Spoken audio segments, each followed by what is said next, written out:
Nos hemos vuelto a adentrar en los momentos más oscuros y desconocidos en la historia del miedo. Volvemos con más casos imposibles. Preparaos, porque vamos a volver a recordaros que el miedo tiene muchas más facetas de las que creíais. Deimos, ¿te importaría empezar? Empezamos esta pequeña recopilación de casos imposibles con un suceso que ocurrió en abril de 1977. Durante más de 25 horas, una extraña criatura de otro mundo se dio a conocer en un rico suburbio de Boston llamado Dover. El que sería conocido como Demonio de Dover apareció por primera vez a las 10:30 de la noche del 21 de abril, cuando tres jóvenes se dirigían en coche hacia el norte de una calle llamada Farm Street. El conductor, Bill Bartlett, creyó que veía arrastrándose algo a lo largo de una pared de piedras a su izquierda. En ese momento, los faros del vehículo iluminaron algo que nunca había imaginado, ni siquiera en sus sueños más delirantes. Había una criatura que volvió con lentitud la cabeza y miró fijamente hacia la luz, mostrando dos ojos grandes, sin pestañas y brillantes, como dos canicas de color naranja, más tarde describiría el testigo, y una cara, por lo demás, sin facciones y sin nariz visible. Tenía la cabeza en forma de sandía y casi del mismo tamaño que el resto del cuerpo, que era delgado y larguirucho. La piel, que carecía de vello, se asemejaba, según describió Bill Bartlett, a un papel de lija. La criatura mediría, aproximadamente 1,30 metros de estatura y había caminado insegura a lo largo de la pared, agarrándose fuerte a las piedras con sus largos dedos hasta que desapareció en la oscuridad de la noche. La visión, como es lógico, dejó sin habla a Bartlett, y unos segundos más tarde, este hombre recobró la voz y los focos ya habían dejado de iluminar a la criatura, es decir, esta ya había desaparecido en la noche. Los dos compañeros que iban con él, justo en ese momento, se encontraban mirando para otro lado y no la habían visto en ningún momento. Al tratarse de un único testimonio, podríamos pensar que todo fue una alucinación de este chico. Pero es que no fue el único avistamiento de esta criatura que se produjo en este mes, ¿verdad, Phobos? Así es. Existe otro testimonio que ocurrió poco tiempo después de este extraño episodio. John Baxter, de 15 años, volvía a su casa por Miles High Road después de despedirse de una amiga suya a medianoche. Había caminado 1,5 kilómetros cuando vio una figura bajita que se acercaba y presumió que era un amigo que vivía en la calle. Baxter le llamó, pero no obtuvo respuesta.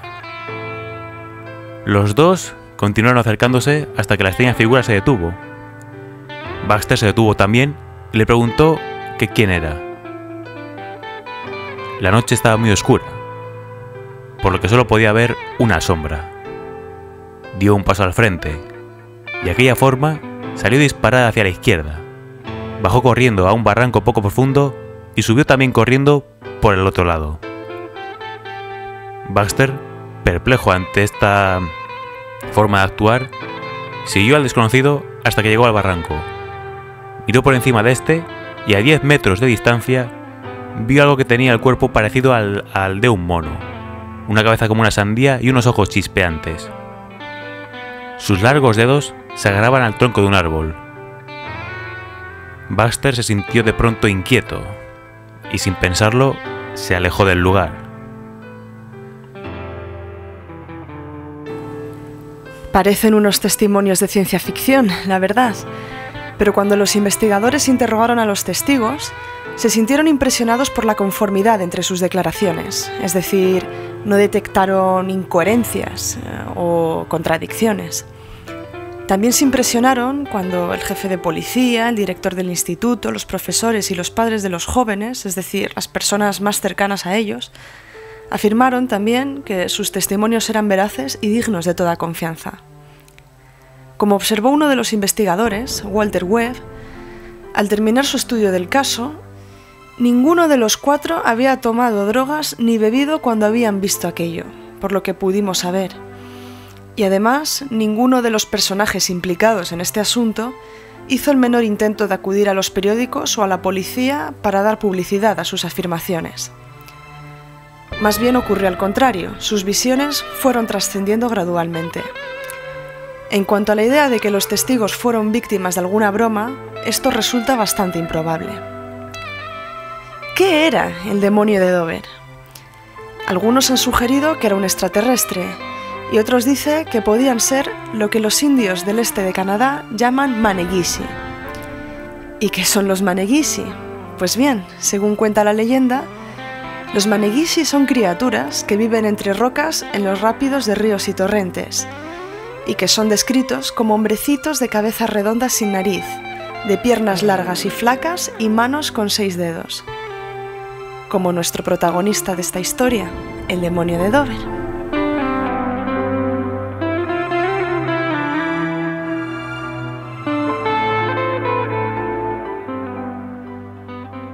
El segundo caso que nos ocupa en esta recopilación es uno de mis favoritos.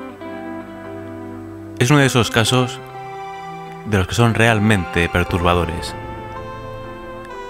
El escenario de estos macabros acontecimientos fue el panteón de la familia Warron, en la isla de Barbados, ex colonia británica de las Pequeñas Antillas, frente a las costas de Venezuela.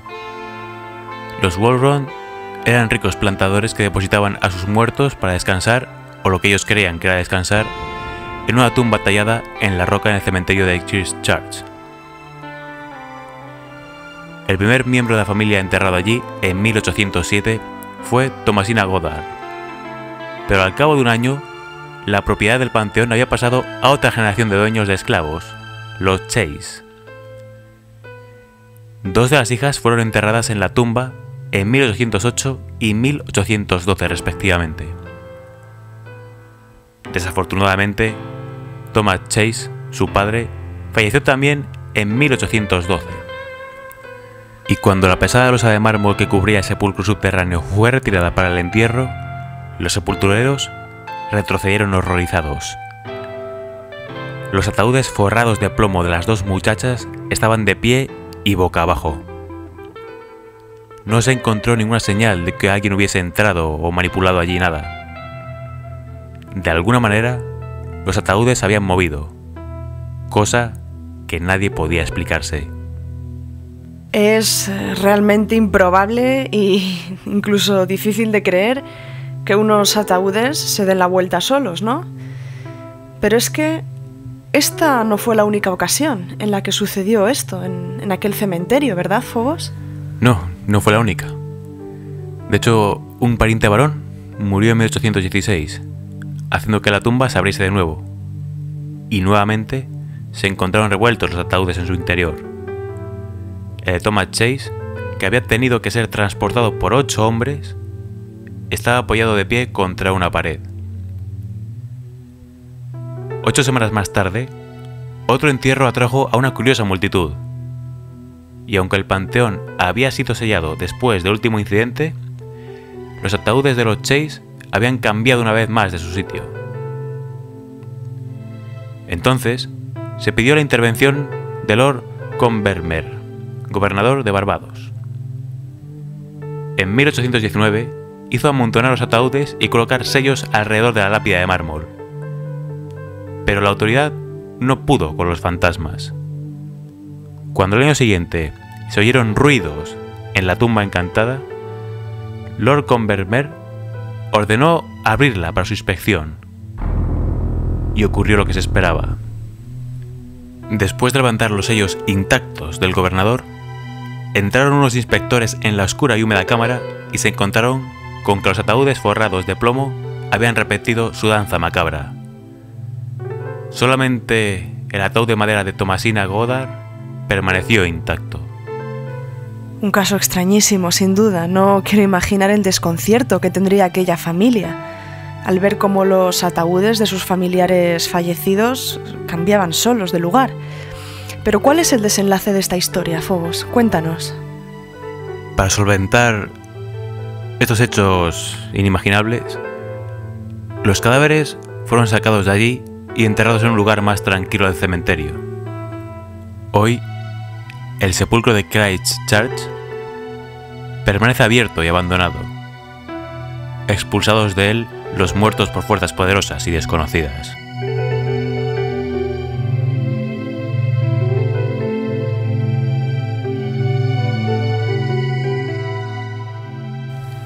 Nuestro tercer caso ocurrió en la madrugada del día 25 de febrero de 1942, en Los Ángeles, California.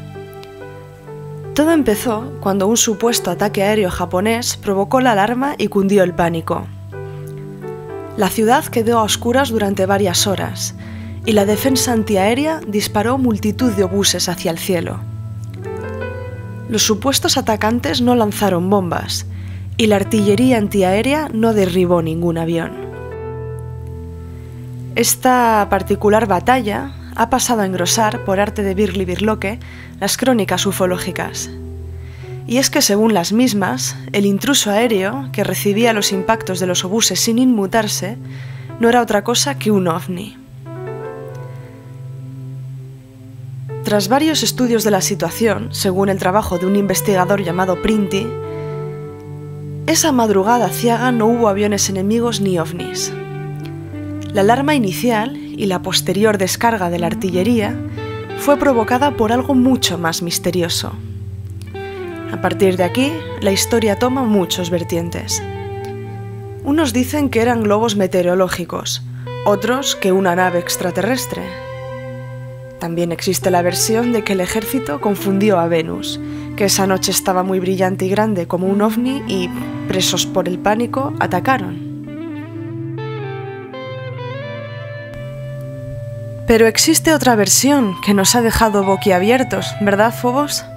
Sí, ya sabéis que a mí me gustan mucho los rumores que son así muy fantasiosos y muy increíbles, como esta versión. Desde luego no fueron ovnis, ni globos, y mucho menos Venus. Según esta historia, que cuentan algunos soldados, afirman que lo que vieron esa noche fue a 5 seres humanoides brillantes flotar y avanzar por el cielo en formación. Un hecho realmente imposible, pero afirman que era verdad.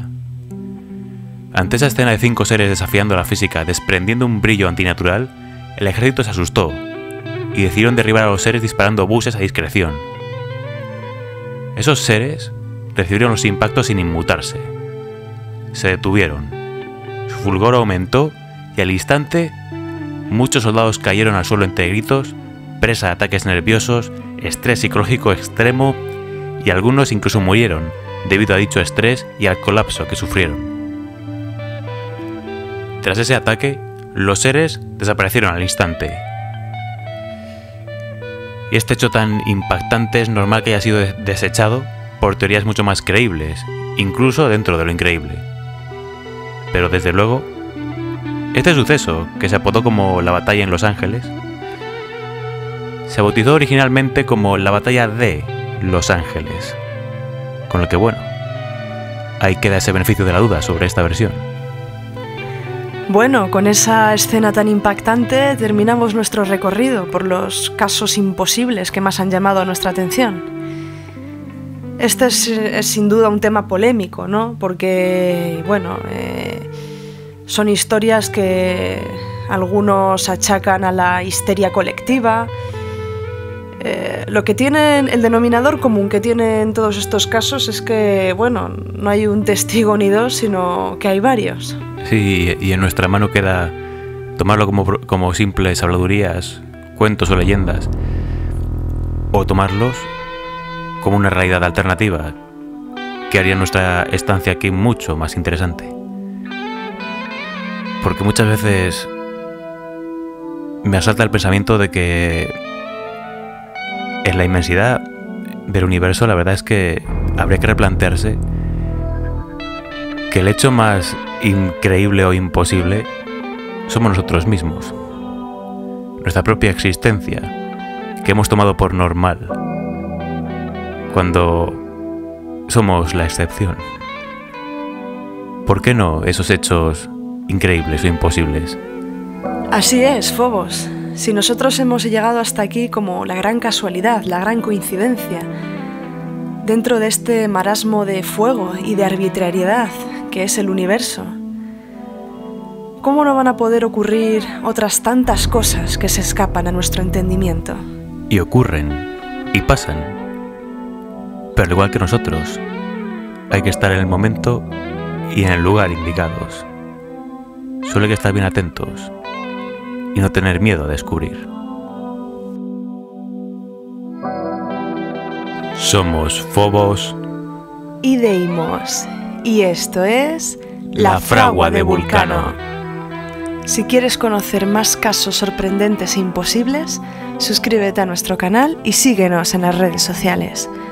Entra también en nuestra web www.lafraguadevulcano.net. Allí podrás encontrar también las canciones de este programa. Muchas gracias por escucharnos desde el otro lado.